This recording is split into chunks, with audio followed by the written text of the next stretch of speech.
Okay, on to horses. So you have a stud or stallion adult intact male equine animal. You have a mare adult intact female equine animal that has foaled. That's the process of giving birth. Okay, foaling is process of horses giving birth. Gelding is a castrated male equine animal. Colt is a young intact male equine animal. Filly is a young intact female equine animal, and the gestation is anywhere from 11 to 12 months. This depends on your source. You have sheep. You have a ram, intact adult male, a ewe adult female that has lambed. Lambing is the process of giving birth, or parturition. Parturition is the process of giving birth. And you have a lamb, young ovine animal. The whether is castrated male, then gestation is 153 days, approximately. Goats, you have a buck, is adult intact male caper animal. Caper means goat. Doe is adult intact female caper animal that has kidded. And then whether is a castrated male caper animal. Kid is a young caper animal. And then gestation is approximately 153 days.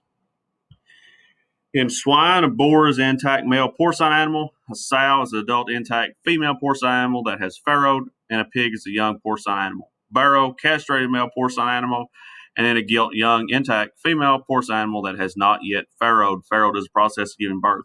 Gestation is 3 months, 3 weeks, 3 days.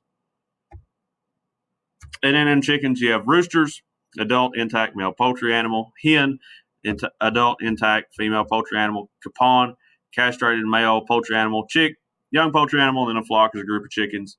Then you have ducks, drake, hen, duckling, flock. Not as important. And you have geese. You have the gander, male goose, gosling, and gaggle group of geese, like my family reunion. And then you have rabbits, buck doe kit, deer, buck doe fawn. And then moving on to livestock breeds. A breed is a group of animals having similar characteristics that are passed on to their offspring. Beef breeds are breeds of bovine animals that were selected to breed to produce quantity and quality of meat, such as Aberdeen Angus. Okay, Angus are naturally polled, normally black in color. There is a recessive trait; they'll end up being red, and it's called red Angus. Very high meat quality, make very good steaks. There's good fat marbling inside the muscle. You won't see them very much south of northeast Arkansas because they're black in color. They absorb light and they'll get hot in the summertime. So from here north, they do exceptionally well. They originate in England where the climate was much cooler. Then you have the Bos Indicus cattle, which includes the Brahman, American Brahman. Unlike the Angus, they are very lean beef. They're very large, a lot of muscle on a Brahma.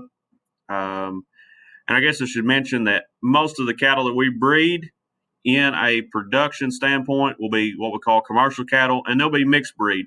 You'll be mixing Brahma and Angus, or Brahma and Hereford, or Hereford and Angus. So most of the time what you're eating your beef, it's not going to be purebred. Okay, back to Brahma. Brahma have a long dewlap, a lot of extra loose skin, that allows them to cool themselves off. They're resistant to insects. They tolerate heat well. Very good mothers. So that's the Brahma. And then the Charolais, originated from France. Heavy muscled, great grass converters. They're white in color. Do well in Arkansas because they're white in color. They do not overheat as bad as an Angus. They're somewhat similar to an Angus. Very heavy boned cattle.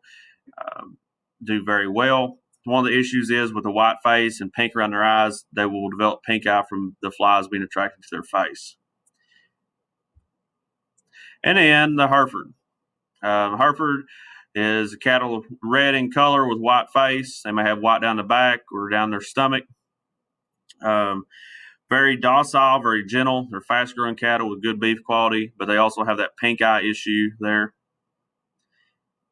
Moving on to dairy breeds. Now, these breeds may look a little bony. They're going to look bonier than your beef cattle, but that's because all the energy that they take in through feed, they turn into milk instead of beef. So they're going to look a little bony.